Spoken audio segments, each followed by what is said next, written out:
This was a thrilling one with the Bills coming to face the Philadelphia Eagles at home. Up and down, night and day performances, but the Eagles do come out with the win in overtime. And they did get cooking, did get some things going, and we'll look at what they did well as what they could possibly do better. What's up, it's your boy Centron coming back at you with another analysis video, and I kid you not, that's my real name. Eagles film analysis, all 22 offensive takeaways from the Bills game. So yeah, anytime you do this, it's most likely going to be a good sign. A sign of good things to come. All right, yeah. I didn't like the opening script for the Eagles in this game either because they are committed to not being committed to the run. Even though every time we spark a drive, especially in the second half coming back, it usually starts with us having a better run-pass balance. And that's skewing more towards putting in more runs versus having none. Like the opening script was 3 called pass plays. I'm like, they all were incomplete. What a horrible way to start the game, to go 3 and out and set the tone for your defense being like, okay, well, it's gonna be up to us, / we're gonna be out there for a long duration of time. It's not good. You're not helping your defense out there. The defense played 92 snaps, and that's not ideal in any world. And it might have contributed to us having some of those injuries or injuries being re-aggravated. But anyway, that's for tomorrow's video. But the Bills came out playing a lot of light boxes and 2 high coverages. And if we run, we forced them into, like you're saying here, single high, potentially. But we are just content to try and throw it all over the sandlot because we're so in love with the pass game. Now I get it, we're good at it, but that doesn't mean we should just abandon the run like a baby at the firehouse. But yeah, we are fantastic when we fall behind, but yeah, opening script, if it's better, we maybe don't have to do what we do and play hero ball. All right, let's just look at this concept here. It just played perfectly into the, I will say Jets, because it's kind of what they did to us as well. Funny, they're both AFC East teams, but nobody's able to get open here because, like, look, the blanket coverage are going to fight on the back end. They're covering everything that we're running. Nobody is open, so Hurts has no options. And he just kind of throws it out of bounds, runs it out there at the end. And, you tried 2 times this concept, didn't work.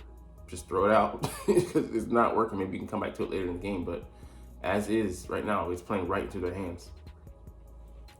Jason Kelce, yeah. What else do you need to say about him? He's 36 years old. I think in his 13th season.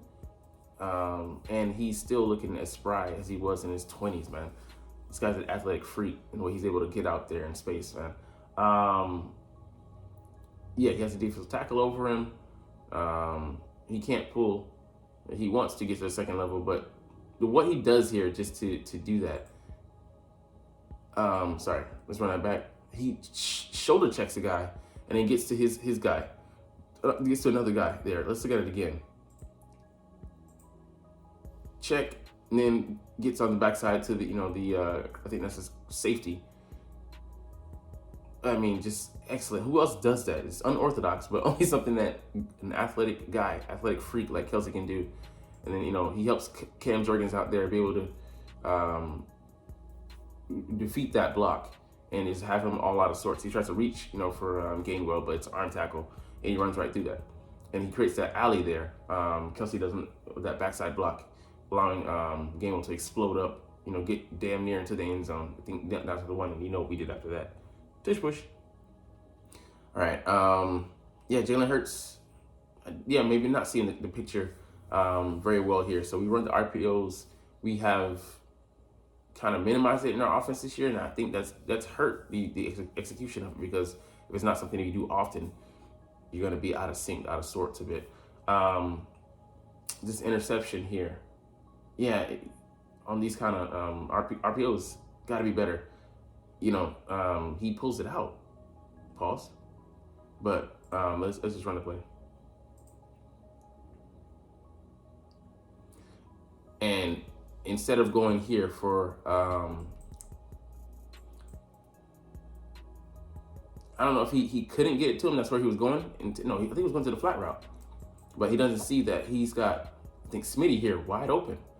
Bam, he hits him there. He's able to get down. No problems with that. but he decides to go to the flat route. I'm like, okay, but you had that open there. I don't know if it's the running back here, could maybe chip him a little bit to make sure Leonard Floyd doesn't intercept that pathway to be able to get there in position to block the pass course, and he deflects it. But I thought it was on Jack Stoll, but he was on this side unless he made a mistake there in pass coverage. But pass pro, just a play where, yeah, it's fluky as far as he got tipped, but Jalen Hughes still threw the ball, and he had another place to go. So we got to get in sync those RPOs because they really could be a good staple for us. But we got to come back to them. They aren't a main thing that we were running last year. Let's see. Oh yeah. So this was excellent. Ran the fake jet sweep. So last week it hurt. It hurt the Chiefs. Yeah. So we were able to come out there with that win. But man, like they weren't prepared for it because we set it up on that in that game by running it and then actually run the ball, and he just ignored Swift. So by the time we gave him the ball, they were like, "Oh, he actually is going to run with it." And then so the Bills obviously in the film room, they paid attention to that and they're like, "Okay, we got to pay attention to that." So then we deviated another deviation off of that play. So just excellent sequencing by Brian Johnson out of the pony package again. So he's come screaming across the formation here. They flow with him. Give the ball to Boston Scott. There's an alleyway there, and he gets about like 13. So excellent, excellent design. And they're paying attention to Swift. Even when he doesn't have the ball, he's having a huge impact on where the defense pays their attention, and they have to because the guy's explosive. Yeah, Herbst is out of sync. I mean, he had both of these, the flat route and the slant route, open against man coverage. But like you're saying here, maybe his mind was a little bit tainted still by that interception. He's a little bit scarred. So he decided to run around in the pocket and take, it's a bad sack, man. So look here, what Jalen does. He kind of he hesitates and then he, scrambles around. Just has to go down to protect himself. But let's go back to, these two routes. You can see both of them are open. The slant for A.J. Brown, which is a staple for us, and then the flat route, he may get, several yards, maybe a first down. He fights through it, but Jalen didn't even give him a chance. And, we got to be better with that because we are an offense that if you get things going in early going, we could potentially be on our way to having one of those better games, the best game where we can play instead of having to make up for lost time and wasted effort. All right, a pin pull outside zone. Yeah, of course it's gonna be Kelce. So if nobody's on his shoulder, he's able, to have the freedom to pull on the play. And Cam Jurgens, man, his strength. Like, I'm glad to have Cam back. It's a big difference. Even if, he's traditionally a center, he's been a good guard this year, man. All right, so look at Kelce here. He's able to pull around, get that guy. And you see Cam, he gets his guy perfectly. We'll go back to looking at Cam, but then he creates an explosive for Swift, and he gets 35 there. So Cam comes, great pull block where he comes across and gets his guy. And yeah, just excellent work by Swift.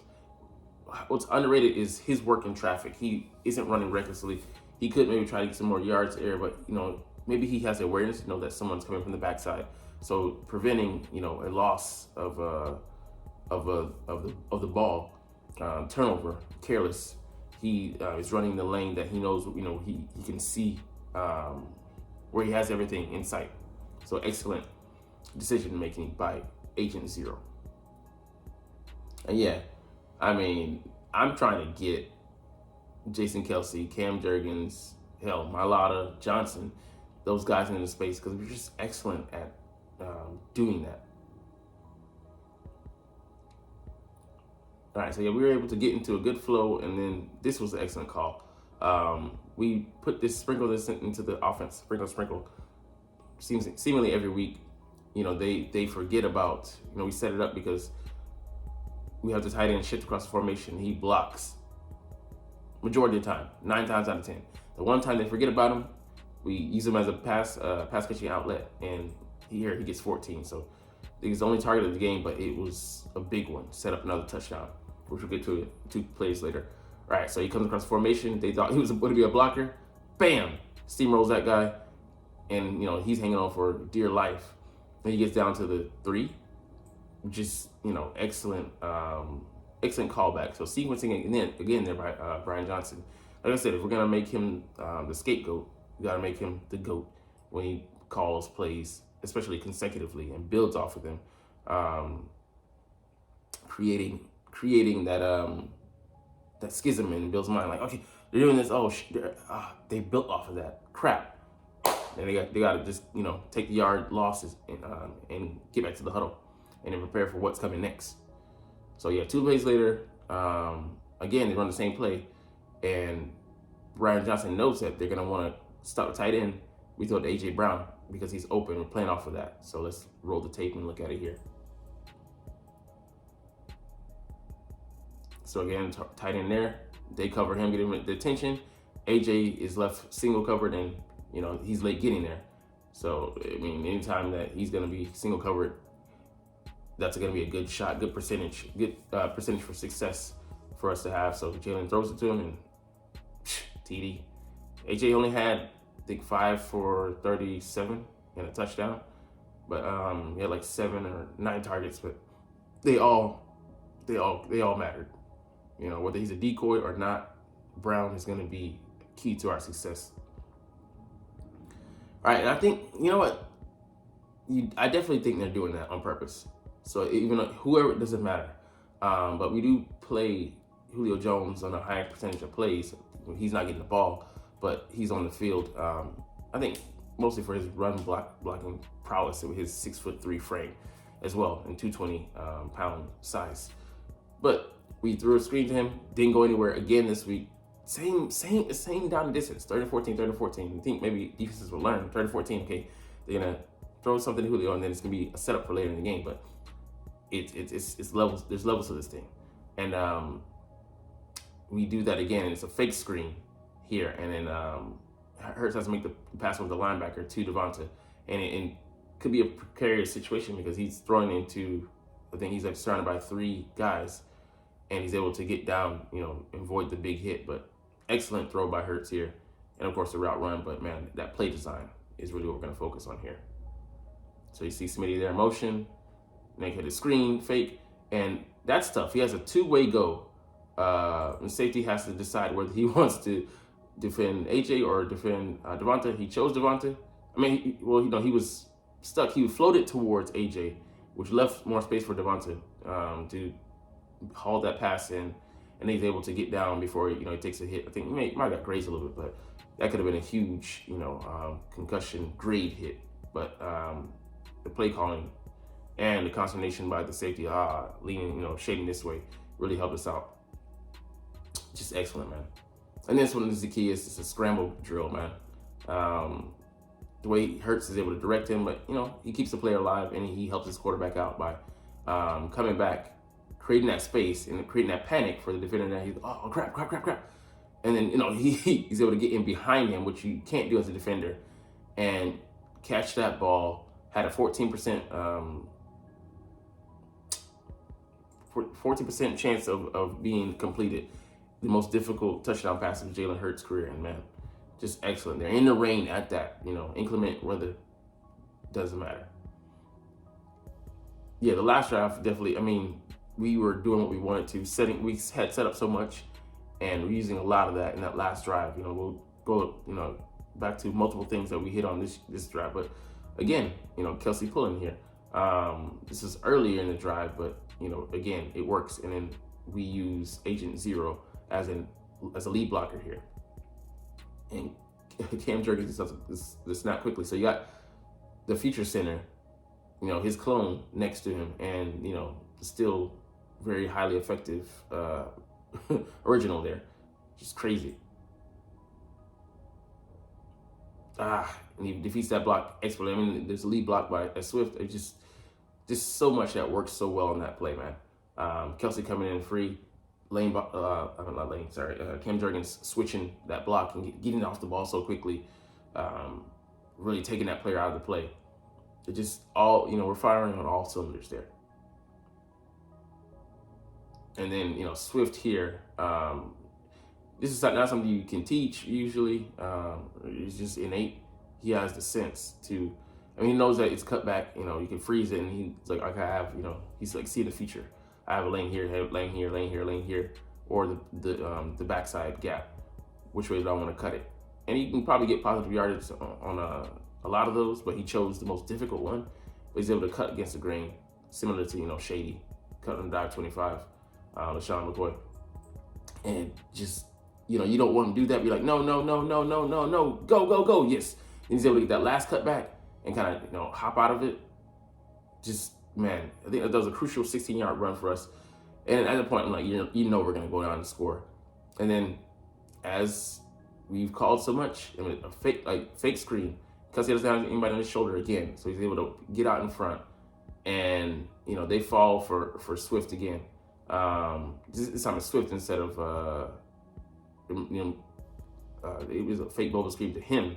But he's been such a weapon on his drives that it's stuck it fresh in their mind that, okay, we got to stop him. They flow that direction, and the rest is history. He's not able to get there. Boy, look at the Bills player come off the field. He's just dejected. This guy here, he's like, damn. Not a damn thing I could have done. And that was the game, man. And just expertly called in the second half, but we can't afford to have such a slow start, ideally, against the 49ers. Not saying it's impossible, but it would be more improbable for us to do that against them and come out with a W. But I hope that we're firing all cylinders and we can have our first complete game of the year, starting with our toughest competition in the NFC. So let's get to some other news around the league. So the Cardinals waived Zach Ertz. Should the Eagles bring him back? And it's an emphatic yes, because Grant Calcaterra is out with that ankle. Albert, we don't seem to trust him. I think he runs good routes. There's another little trust. Ertz does. Sorry, got a little confused, conflated there. But he's 33 years old. He's not the player he once was, and injuries have been an issue. Guy playing more effectively at his position, which is why he was released. But he's our best option. We have Noah Togiai, Stoll as well. He can also block. He's a two-way guy, and just help out for a week, or I think he would come in and he'd be able to know his role. He loves playing in Philadelphia, so I think it would actually be a decent option for us, even on a short week. He's not like he's been inactive. He's still, in probably good condition. Kick the tires and see if we can pull that heist just for this week. All right, a few roster moves we've made. So this guy's going to be on the active roster. Ben Van Sumeren, BVS, it's at 4-4 at linebacker, which is crazy, but he's still raw. And this is an emergency move out of practice squad elevations. Used them all up, so we had to add him to the active roster with Shaq Leonard still, deciding between the Cowboys and us most likely. And we have Zach Cunningham out this week. And for the protracted future, maybe 2 or 3 games, could miss. So our only healthy linebackers are Christian Ellis and Nicholas Morrow, the guy who we cut, and then the guy who's still an afterthought, made the roster, but mostly we were looking at him, projected him as a special teams player. So somebody had to go. It was Josiah Scott. We actually put him back on the practice squad. We brought in Cam Sims, 6'5" receiver, 215 or so, maybe 220. But one guy we cut, Greg Ward, I'm like, why now? Because, he's reliable. I think he could be a really good slot guy for us coming in emergency because, he doesn't have the juice. He can be an effective player, a solid player. I think he'd be able to excel, actually, working in between Devonta and AJ. That's just my opinion, though. I'd love to see it, but I wouldn't want to have to see it. All right, so let's get into the injuries before we wrap this thing up. So we still have that long list of guys on our injury report. So Dallas Goedert, again, he didn't practice. I don't think he's going to play this week. I think he was practicing on a separate field by himself, but I don't think he's gonna be there this week. He feels like he's ready to go, but we got to make sure that that arm is not in danger of being broken again before it's healed completely, calloused up enough so that it's hard enough to withstand contact. Fletcher Cox didn't practice, so I don't think he's gonna play this game. Groin. It could be a couple games, so we might have to prepare for that. We do have some D-tackle depth though. Zach Cunningham, a hamstring, yeah, he's not gonna play. Like I said, for him, it could also be a couple games. Justin Evans had that setback, and we're not able to activate him before next Wednesday. We might have to shut him down for the year. Grant Calcaterra might be also a game or two more. Lane Johnson upgraded to full. That's a big sigh of relief for us. So he'll be able to go up against Nick Bosa and shut him down again. AJ Brown limited. They're just gonna manage it until probably tomorrow, where he'll be a full go again. Same as last week. Same thing with the thigh. Devonta Smith upgraded to full. DeAndre Swift upgraded to full. Also maybe an ankle, dealing with that. Jordan Davis, we're managing him as well so he can be ready for the game because we really need the tackles. Milton Williams upgraded to full, so shaking off that concussion. And this guy just being managed because he's 34 years old. Concerning for the 49ers, Eric Armstead, D-tackle, he's not DN. Again, 2 days in a row, DNP, so he might not play. It should be a boon for the Eagles because he has had 4.5 sacks the last 4 games, with the addition of Chase Young coming in. But there'll be a loss for them on that line. They still have Hargraves, they still have Bosa, and they still have Chase Young. Ray McLeod, I think he's their special teams guy. Did not practice with ribs, so both days also doubtful. Jordan Mason, more of a depth guy, didn't practice, I think, both days as well. Spencer Burford, limited, I think, both days. So, we'll see if he's able to go. The liability in pass pro, so, and he's compromised. Hey. But anyways, we'll get up out of here on that note, but longer video. But you're not even watching though, but it's all good because I love making these videos. I love talking about the freaking Eagles. So we're going to chunk deuces. But as always, it's Fly Eagles Fly, and let's motherfucking go. Like, comment, share, and subscribe if you like. Thanks for watching. Check me out at Centron Anime, Centron Life, or Centron Laughs, or other social media.